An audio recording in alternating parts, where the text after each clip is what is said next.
Assalamualaikum warahmatullahi wabarakatuh. Perkenalkan, nama saya Saira Maulida Azahra dengan NIM 231011201489. Pada kesempatan kali ini, saya akan mempresentasikan sebuah bisnis yang akan saya jalani, yaitu bisnis hotang. Latar belakang pembuatan bisnis ini adalah yang pertama, makanan cepat saji atau fast food telah menjadi bagian yang tak terpisahkan dari gaya hidup masyarakat modern saat ini. Salah satu jenis makanan cepat saji yang populer adalah hotang. Yang kedua, hotang menawarkan kepraktisan dan cita rasa yang sesuai dengan selera masyarakat Indonesia. Yang ketiga, tren gaya hidup yang semakin mementingkan kecepatan dan kepraktisan dalam mengonsumsi makanan juga mendukung peluang bisnis ini. Deskripsi produk. Hotang merupakan singkatan dari istilah hotdog kentang. Hidangan ini terdiri dari sosis berselimut kentang yang menempel di sekelilingnya. Agar kentang tersebut tidak jatuh, ditutupi oleh adonan tepung sebelum kemudian digoreng di minyak panas. Hotang tersedia dalam berbagai varian ukuran, mulai dari kecil, sedang, hingga besar. Hotang juga disajikan dengan berbagai macam topping dan saus. Selanjutnya, keunggulan produk. Kombinasi sosis hotdog yang lezat dan kulit kentang yang renyah menciptakan rasa yang harmonis dan menggugah selera. Kemasan yang praktis dan mudah dimakan, cocok untuk berbagai kesempatan serta dapat disajikan dengan berbagai macam saus dan topping untuk menyesuaikan selera konsumen. Lalu ada pesaing dan keunggulan pesaing. Beberapa perusahaan besar yang bergerak di bidang makanan seperti hotang antara lain Red Dog, Naga Hotang, dan masih banyak lagi. Dengan semakin maraknya perusahaan hotang, maka tidak menutup kemungkinan konsumen akan memilih produk yang dari perusahaan tersebut. Pada saat ini, banyak perusahaan hotang yang memberikan pelayanan yang semakin menarik. Hal ini menuntut para pelaku bisnis hotang untuk bersaing dalam memberikan produk serta pelayanan yang terbaik. Selanjutnya, perencanaan pemasaran bisnis. Yang pertama, target pasar. Target pasar kami adalah semua kalangan, baik usia muda maupun usia tua, pelajar, mahasiswa, dan lain sebagainya. Yang kedua, proyeksi permintaan dan penawaran. Pada tahun pertama, yaitu 2024, proyeksi permintaan dan penawaran adalah 18.000 pieces. Pada tahun 2025 ada 19.800 pieces. Tahun 2026 ada 21.780 pieces. Tahun 2027 ada 23.958 pieces dan tahun 2028 ada 26.354 pieces. Yang ketiga, asumsi permintaan dan penawaran pasar.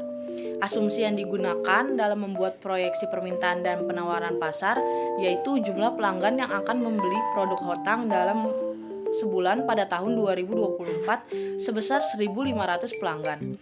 Dengan demikian, jumlah pelanggan dalam setahun adalah sebesar 18.000 pelanggan. Dan setiap tahunnya diprediksi akan ada kenaikan jumlah pelanggan sebesar 10%. Yang keempat, strategi pemasaran. Yang pertama, sosial media marketing. Semakin tingginya tingkat penggunaan media sosial, membuat salah satu strategi pemasaran ini diyakini paling relevan. Karena kegiatan bertujuan untuk mempromosikan atau menawarkan produk menggunakan media sosial seperti Instagram, Facebook, Line, Twitter, maupun WhatsApp. Yang kedua, affiliate marketing. Model pemasaran yang melalui afiliasi semakin berkembang di Indonesia, di mana strategi yang digunakan ini adalah versi canggih dari promosikan melalui mulut ke mulut. Alih-alih hanya memproduksikan produk lewat rekomendasi orang, program afiliasi membantu strategi marketing supaya lebih berpengaruh. Yang kelima, proyeksi laba atau rugi. Yang pertama, total pendapatan per bulan yaitu 18 juta.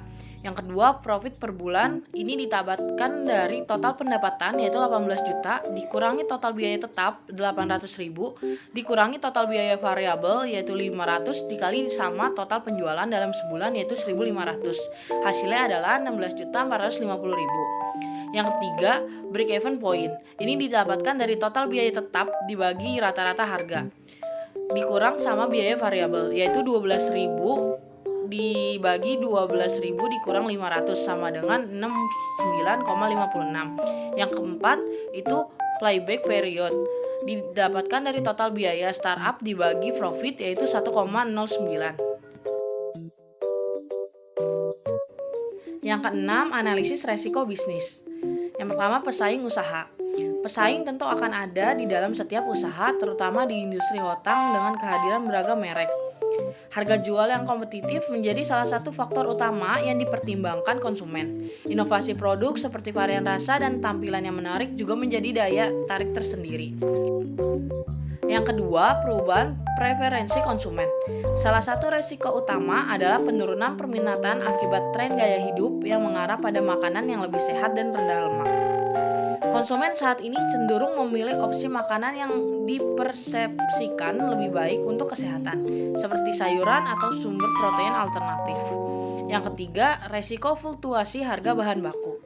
Bisnis hotang rentan terhadap resiko fluktuasi harga bahan baku. Kenaikan harga kentang atau sosis secara signifikan dapat mengikis margin keuntungan bisnis sosis kentang. Yang ketujuh, analisis SWT. Yang pertama, kekuatan atau strengths. Yang A itu rasa yang lezat dan unik. Makanan hotang memiliki kombinasi rasa yang menarik antara sosis yang gurih dan kentang yang renyah dapat menjadi keunggulan kompetitif. Yang B, ketersediaan bahan baku. Bahan-bahan untuk membuat hotang seperti tepung, sosis, kentang, dan rempah-rempah mudah ditemukan dan terjangkau. Yang C, fleksibilitas dalam variasi rasa. Hotang relatif mudah dan cepat disiapkan. Hotang diisi dengan berbagai macam isian seperti keju sehingga dapat menarik berbagai jenis pelanggan. Yang kedua, kelemahan atau weaknesses. Yang A itu ketergantungan pada bahan baku. Hotang membutuhkan pasokan sosis dan kentang yang baik. Jika pasokan bahan baku terganggu, dapat mempengaruhi kualitas dan ketersediaan produk. Yang B, keterbatasan dalam penyebaran. Jika bisnis hotang hanya memiliki satu lokasi atau terbatas pada acara-acara tertentu, dapat membatasi jangkauan pelanggan potensial. Yang C, persaingan yang ketat. Pasar makanan cepat saji sangat kompetitif dengan banyak pesaing yang menawarkan makanan yang serupa. Yang ketiga itu peluang atau opportunities. Yang A itu pertumbuhan pasar makanan cepat saji. Permintaan akan makanan cepat saji terus meningkat, memberikan peluang bagi hotang untuk menarik lebih banyak pelanggan. Yang B, inovasi dalam rasa dan isian. Dengan mengembangkan varian rasa dan isian yang menarik, hotang dapat menarik minat pelanggan baru dan mempertahankan pelanggan yang ada. Yang keempat, ancaman atau threats. Yang A itu persaingan yang kuat. Industri makanan cepat saji memiliki persaingan yang ketat dengan banyak merek yang sudah mapan. Hotang harus bersaing dengan merek-merek tersebut untuk mendapatkan pangsa pasar. Yang B, perubahan tren konsumen. Selera konsumen dapat berubah seiring waktu, dan hotang harus mampu beradaptasi dengan tren dan preferensi baru untuk tetap relevan. Mungkin sekian presentasi bisnis plan dari saya. Kurang lebihnya saya mohon maaf. Wassalamualaikum warahmatullahi wabarakatuh.